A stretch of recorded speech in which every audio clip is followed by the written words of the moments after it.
Hello everyone, welcome to my new channel H Stop. Through this platform में आपको CBSE and RBC board class 11th और 12th की chemistry की preparation करवाता हूं। इसके रिगार्डिंग मैंने यूनिट 1 सॉलिड स्टेट स्टार्ट कर रखा था, जिसमें मैंने आपको यूनिट 1 सॉलिड स्टेट स्टार्ट कर रखा था। इसमें लेक्चर 1 से लेकर के 7 तक कंप्लीट करा दिए थे। ये लेक्चर कंप्लीट हो गए थे। आज अपन इन लेक्चर के बेस पर कुछ प्रैक्टिस क्वेश्चंस करेंगे। तो इसके रिगार्डिंग मैं आपको प्रैक्टिस सेट 1 करा रहा हूँ। इसके अंदर 4 क्वेश्चन करा रहा हूँ। क्वेश्चन आगे बढ़ भी सकते हैं, ऐसे नहीं कि हमेशा प्रैक्टिस के सेट के अंदर 4 क्वेश्चन आएंगे, किसी में 5 6 7 जो भी है, मतलब अकॉर्डिंग टू सिचुएशन और अकॉर्डिंग टू टॉपिक देखेंगे अपन इन चीज़ों में। ये प्रैक्टिस सेट बहुत इंपॉर्टेंट साबित होंगे आप लोगों के लिए। किसी भी प्रैक्टिस सेट को छोड़ना नहीं है, सबको सोल्व करना है, क्योंकि ये प्रैक्टिस सेट के अंदर जो भी क्वेश्चंस कराऊंगा मैं डायरेक्ट आपके आरबीएसई और सीबीएसई बोर्ड के अंदर ऐसे के ऐसे क्वेश्चंस मिल जाएंगे इसके अंदर। ठीक है, आरबीएसई और सीबीएसई दोनों बोर्ड के अंदर ऐसे ऐसे क्वेश्चन मिल जाएंगे। और मार्केट से आपको कोई बुक खरीदने की जरूरत नहीं है, कुछ नहीं, सब कुछ मैं चैनल पे कराने वाला हूँ। ठीक है, जब आपको लगे कि अब मैं चैनल से सेटिस्फाइड नहीं हूँ तो आप मेरी तरफ से कोई भी बुक ला सकते हैं। सारी चीज़ें मैं यही करा दूंगा। अपन ने जो लेक्चर पढ़े हैं वो सीबीएसई और आरबीएसई दोनों बोर्ड के लिए इक्वल हैं। ठीक है, प्रैक्टिस सेट मैं सीबीएसई बोर्ड के लिए अलग डालूंगा और आरबीएसई बोर्ड के लिए अलग डालूंगा मैं। तो अभी तो आप मैं जो प्रैक्टिस सेट डाल रहा हूँ उनको आप क्लियर करें बस। ये दोनों बोर्ड के लिए इक्वल ही होंगे। बाद में जब मेरे को जरूरत पड़ेगी तो मैं दोनों बोर्ड के अलग अलग प्रैक्टिस सेट डाल दूंगा। अभी तो आप इन्हीं को करें। ठीक है, चलिए अपन ज़्यादा देरी न करते हुए सेशन को शुरू करते हैं। फर्स्ट क्वेश्चन स्क्रीन पे लिखा हुआ, इसको पढ़िए एक बार आप और देखिए कि आप कर सकते हैं क्या। क्वेश्चंस करने से पहले आप क्वेश्चन को पढ़ना है और मेरी बात ध्यान से सुनो, मैं क्या कह रहा हूँ। क्वेश्चंस को पहले रीड करो आप अच्छे से। रीड करने के बाद वीडियो को पॉज करो आप। वीडियो को पॉज किए और फिर सोल्व करो इस क्वेश्चन को। सोल्व करने का ट्राई मारो आप, फिर नहीं हो तो फिर आपको सॉल्यूशन देखना है। क्वेश्चन को पढ़ करके सीधा सीधा सॉल्यूशन नहीं देखना है। पहले क्वेश्चन पढ़ना है, वीडियो को पॉज करना है, अपने लेवल पे सोल्व करके देखना है। जब सोल्व नहीं हो तो आपको सॉल्यूशन देखना है। ठीक, चलिए, वरना आप सॉल्यूशन देख लेंगे तो आपको पता ही नहीं चलेगा कि क्वेश्चन के पीछे थीम क्या है। ये मेरे पास क्या है कि हिंदी मीडियम की बुक्स नहीं है, टोटल इंग्लिश मीडियम की बुक्स ही अभी। तो मैं क्या है इंग्लिश को हिंदी में कन्वर्ट करता हूँ। तो आपके राजस्थान बोर्ड की बुक में जब आप क्वेश्चन की लैंग्वेज देखेंगे तो थोड़ी सी डिफरेंट मिल सकती है आपको ये लैंग्वेज क्वेश्चन की। बाकी चीज़ वही है। मैं क्या है इंग्लिश से हिंदी करता हूँ, तो ये जो क्वेश्चन की लैंग्वेज है ना, थोड़ी सी डिफरेंट मिल सकती है आपको। राइट, चलिए शुरू करते हैं। क्वेश्चन को पढ़ो, क्या कह रहा है क्वेश्चन। फर्स्ट क्वेश्चन बहुत सिंपल है और इम्पोर्टेंट है। इस क्वेश्चन पे मैं 5 स्टार लगा रहा हूँ।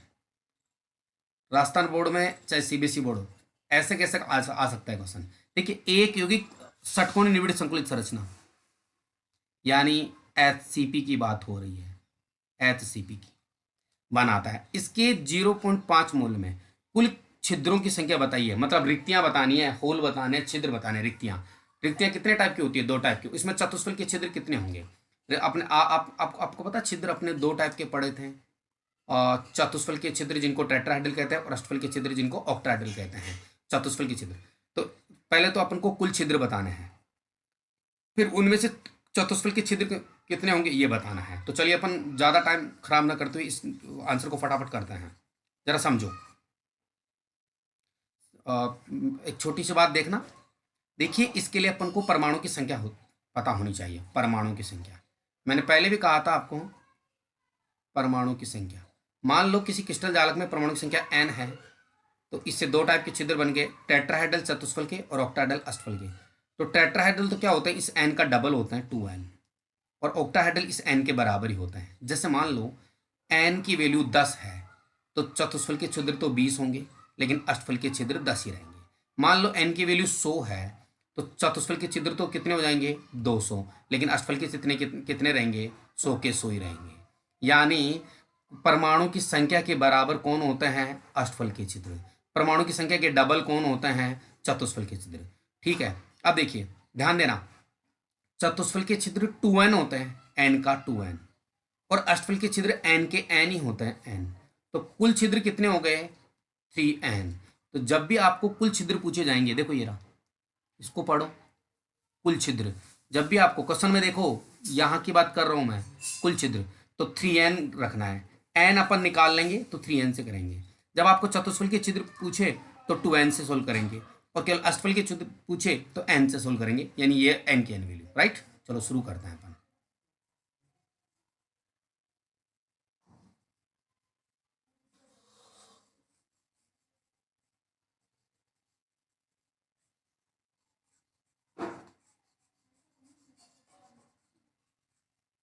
चलिए शुरू करते हैं।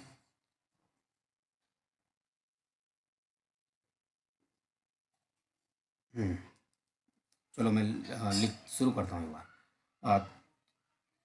SCP एका कोष्ठका में, सॉरी, हाँ एक चीज और देखो।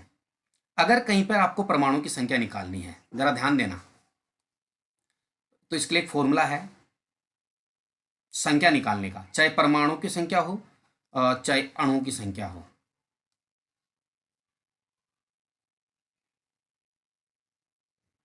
परमाणु की संख्या, यहां पर अणु भी हो सकता है और आयन भी हो सकता है।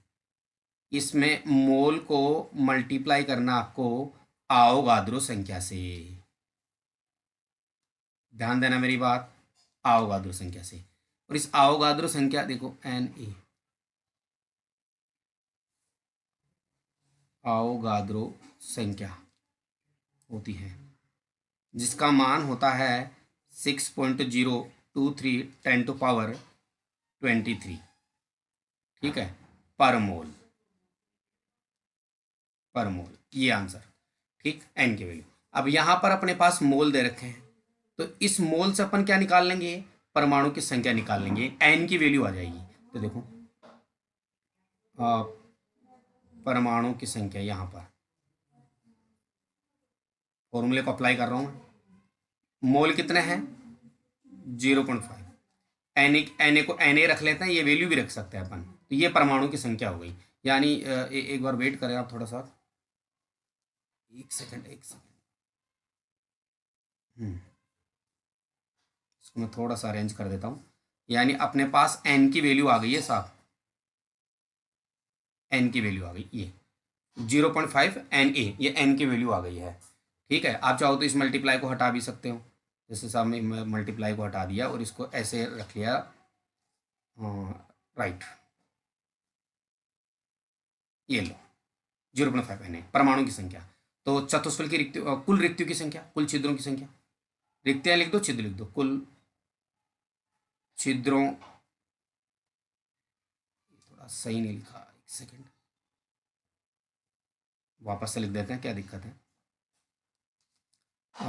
कुल छिद्रों की संख्या या रिक्तियों की संख्या, कुल का मैंने फॉर्मूला बताया 3n, क्योंकि 2n तो होती हैं चतुष्फल की रिक्तियां, n होती है अष्टफल की रिक्तियां, दोनों को ऐड करो तो 3n आता है। तो इसको सोल्व करते हैं, देखो आगे आगे सोल्व करेंगे तो देखो आंसर क्या आएगा 3, और n की वैल्यू कितनी दे रखी है, ये वाली, तो अपन मल्टीप्लाई कर लेते हैं इसको, 0.5 Na, Na की जगह ये वैल्यू रख सकते हैं अपन, ठीक। चलिए, तो इसको मल्टीप्लाई करो 1.5 Na, ये आपकी कुल रिक्तियाँ हो गई। इसलिए चतुष्फल की रिक्तियाँ या चतुष्फल के छिद्र,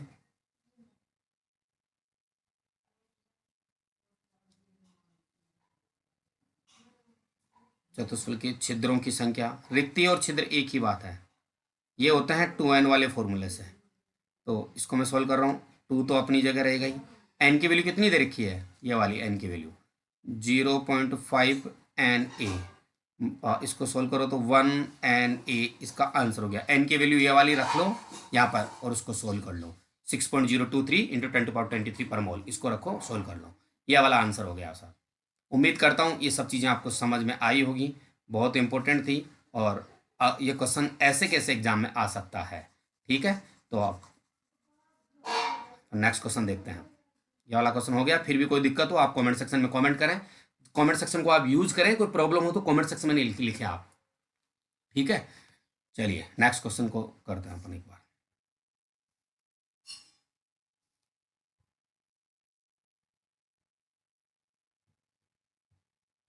चलिए अपना नेक्स्ट क्वेश्चन क्या देखो, समझो जरा। पढ़िए। एक तत्व एक योगी दो तत्व m और n से मिलकर बना है। तत्व n CCP जालक बनाता है, जबकि तत्व m चतुष्फल की रिक्तियों के 1/3 भाग को भरता है। तो यौगिक का सूत्र बताइए।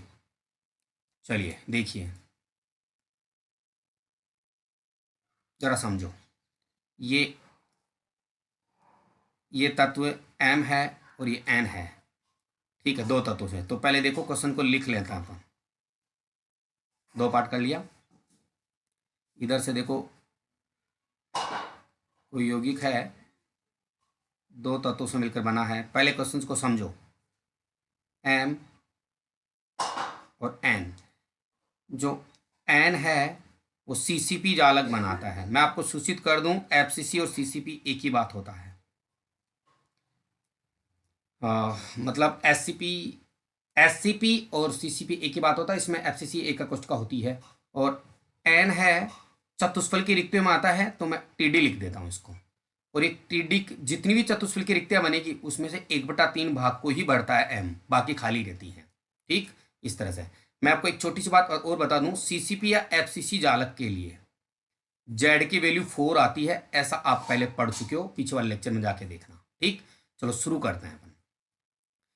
तत्व, यहाँ से आंसर शुरू हो गया। पहले मैंने क्वेश्चन की थीम पढ़ करके बताइए, इससे अब आप सोल्व करेंगे आंसर अपन। इसको लिख रहा हूँ मैं, इधर तो लिख रहा हूँ m और इधर लिख रहा हूँ n। n CCP जालक बनाता है, इसके लिए z बराबर कितना है 4। आपको पता चतुष्फल की रिक्तियाँ n की कितनी होती है, डबल होती हैं, तो कितनी आएगी 8। और 8 का कितना भाग भरता है, सिर्फ 1/3।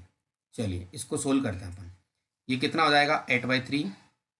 इसको मैं लिख देता हूँ 4/1। अब इसको थोड़ा ईजी करते हैं, ये क्रॉस मल्टीप्लाई करेंगे तो ये आ जाएगा। अब इसको कट करो, एक बार कट करेंगे 4 से, तो यहाँ 2 आएगा और इधर 3 आएगा। तो फाइनल अपना क्या आ जाएगा आंसर, 2:3। तो देखो यौगिक का सूत्र क्या होगा वो देखिए आप। नीचे दूसरा क्वेश्चन आ गया है।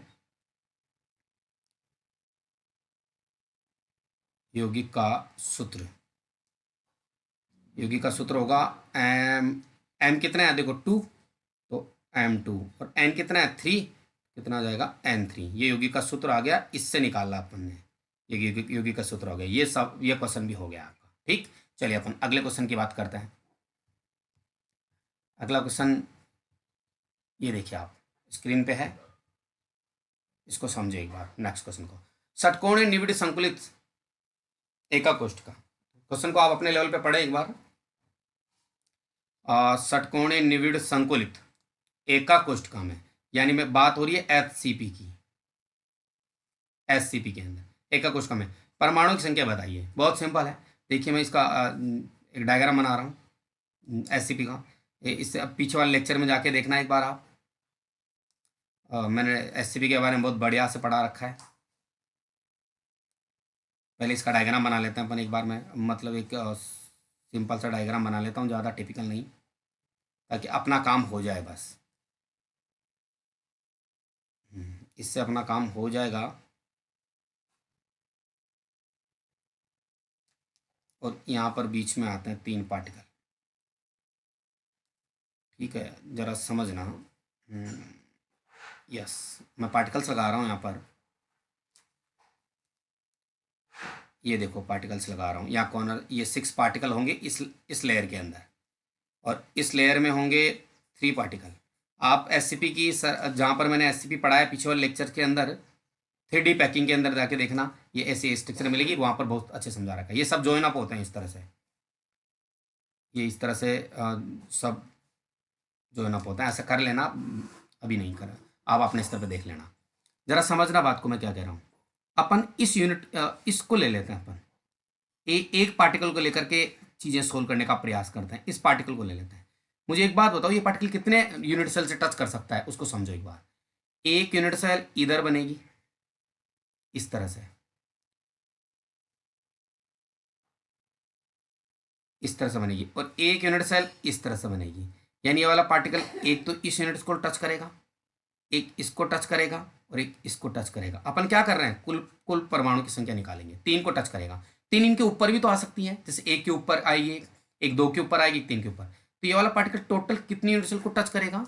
6 यूनिट सेल को टच करेगा मैक्सिमम, 6 यूनिट सेल को टच करेगा। तो इसका कॉन्ट्रीब्यूशन कितना हो जाएगा? 1/6। समझना बात को।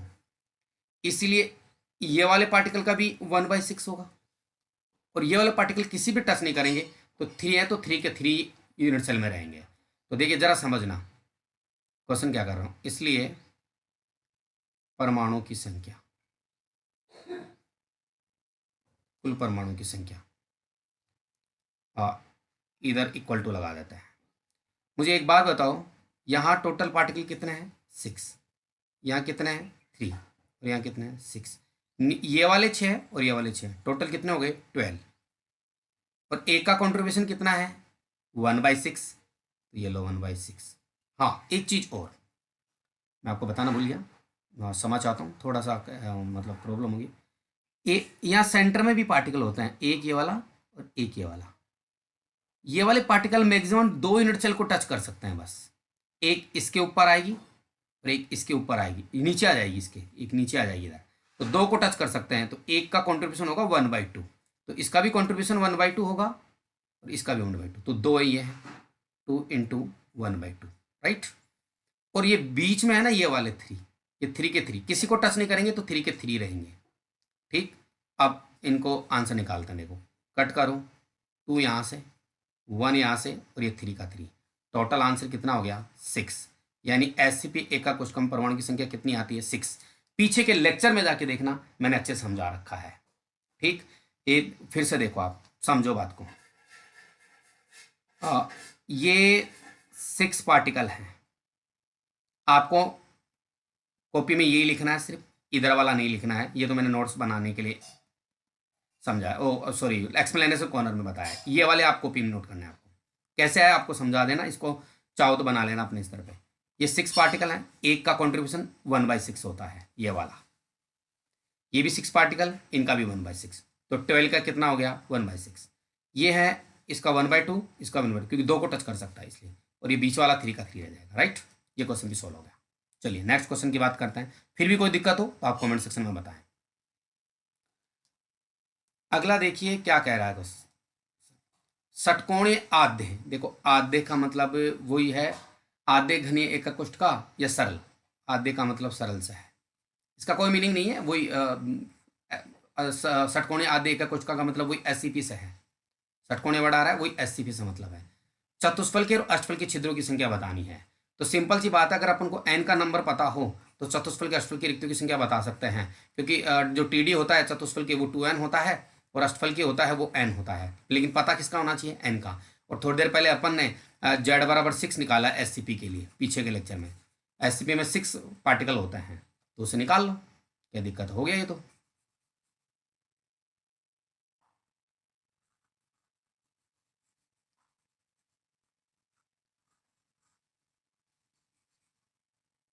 SCP के कोशिका में परमाणु की संख्या मैंने पहले भी पढ़ा रखी है, और पीछे वाले क्वेश्चन में बता दिया। बिकॉज चूंकि HCP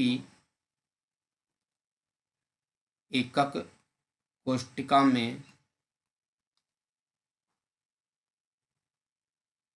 परमाणु की संख्या या अभिकरणों की संख्या, जो भी है संख्या, वैसे तो Z लिखते हैं, लेकिन यहाँ पर n कंसिडर करके चलेंगे अपन, 6।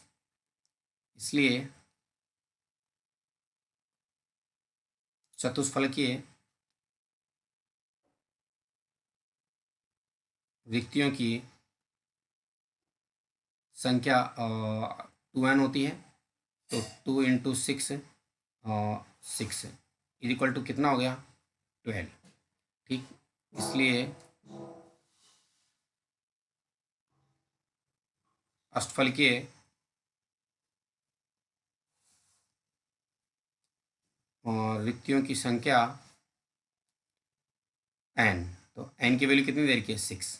तो टोटल कितने हो गए? 12 और 6, मतलब टोटल जो छिद्र हैं वो 18 हो गए हैं, ठीक। इस तरह से अपन को इस सेशन में ये 4 क्वेश्चन ही करने थे। अगले प्रैक्टिस सेट 2 लेके आऊँगा, तो उसमें और भी अच्छे क्वेश्चन लेके आऊँगा, ठीक है।